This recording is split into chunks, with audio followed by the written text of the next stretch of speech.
গুগু তুমি খেয়ে যাও বারে বারে ধান, এবার ধরেছে গুগু প্রদীপ পরাণ। শেখ হাসিনা তুমি মনে করেছো মুক্তিযুদ্ধের কথা বলে, মুক্তিযুদ্ধের সন্তানের কথা বলে সারা বাংলাদেশের মানুষকে রাজাকার পদবি দিয়ে তুমি পার পেয়ে যাবে? সেই পার পাওয়ার সুযোগ আর নাই। ছাত্র সমাজের আন্দোলনের মুখে 5 পুত্র তো গেছে, নিঃশেষ হয়ে গেছে। এনএসএফ আর নাই, উদাও এনএসএফ ছিল না। পরবর্তী পর্যায়েও আমরা দেখেছি এরশাদের আমলে নতুন বাংলা ছাত্র সমাজ নামে একটি সংগঠনের ঘোষণা ছিল বা তাদের অ্যাক্টিভিটিতে দেখেছি। সেই নতুন বাংলার ছাত্র সমাজও স্বৈরাচার এরশাদ বিরোধী আন্দোলনকে দমায়ে রাখতে পারে নাই। ছাত্র সমাজ তাদের অধিকার আদায় করে তারপরে ঘরে ফিরেছে। অবশ্য অনেককে শহীদ হতে হয়েছে। বন্ধুরা আমার, এই সাদ্দাম বাহিনী বিশ্বজিৎকে হত্যা করেছে। ভুলে গেছেন বিশ্বজিৎকে?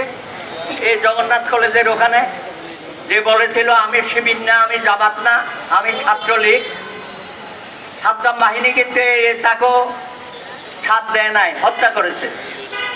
ছাত্র আবু বক্করকে হত্যা করেছে। কারা? আমি ছাত্রলীগের নাম বলছি না, এটা আমার খুব ঘৃণিত হয়ে গেছে।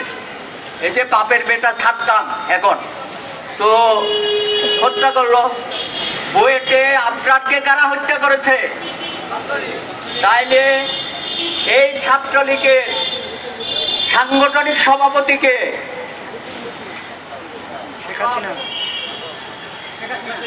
সাংগঠনিক সভাপতি হচ্ছে মাফিয়া সরকারের প্রধান। তাইলে ওনার নির্দেশে সব জায়গায় এসব ঘটনা ঘটছে। এখন নতুন করে উনি, আমার এক বন্ধু বলেছেন, এটা কোনো কোটা না, এটা তো আওয়ামী কোটা। আওয়ামী কোটার জন্য এখন আওয়ামী লীগের ছেলে পেলে, ছাত্রলীগের ছেলে পেলে এদেরকে চাকরিতে দেওয়ার জন্য এগুলো তো এসটিমাম বলেই গেছে। ওনাদের একজন উপদেষ্টা ছিল এসটিমাম, যার নাম ছিল হাতে টাকা ইমাম নাকি। তো সে বললো ছাত্রলীগে তোমরা কোন রকমের পরীক্ষায় বসো, বাকিটা আমরা দেখবো। উনি তো দেখেছে গত 15 বছর ধরে শত শত ছাত্রলীগের নেতা কর্মীকে চাকরি বাকরি দিয়ে পুলিশে ঢুকাইয়ে দিছে। এখন তাদেরকে সরকারের পেটুয়া বাহিনী বানিয়ে আমাদের বিরুদ্ধে তারা ষড়যন্ত্র করছে। বন্ধুরা আমার, এখন মূল বিষয় হচ্ছে মাফিয়া সরকার থেকে বাংলাদেশকে মুক্ত করতে হবে। তা নাহলে এই কোটার নামে এই যে বিশৃঙ্খলা সৃষ্টি করলো সরকার, আমি প্রশ্ন করি 2 লক্ষ মা বোনের কোটা কোথায়? 2 লক্ষ মা বোনের কোটা চাই, আপনারা চান কিনা? 30 লক্ষ শহীদের কোটা চাই, আপনারা চান কিনা? শেখ হাসিনা তোমাকে এই কোটা পূরণ করে বাংলাদেশ থেকে বিদায় দিতে হবে। তুমি মনে করেছো?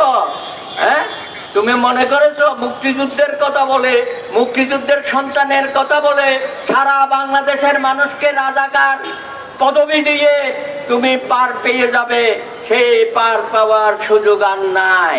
সুতরাং গুগু তুমি খেয়ে যাও বারে বারে ধান, এবার ধরেছে গুগু প্রদীপ পরাণ।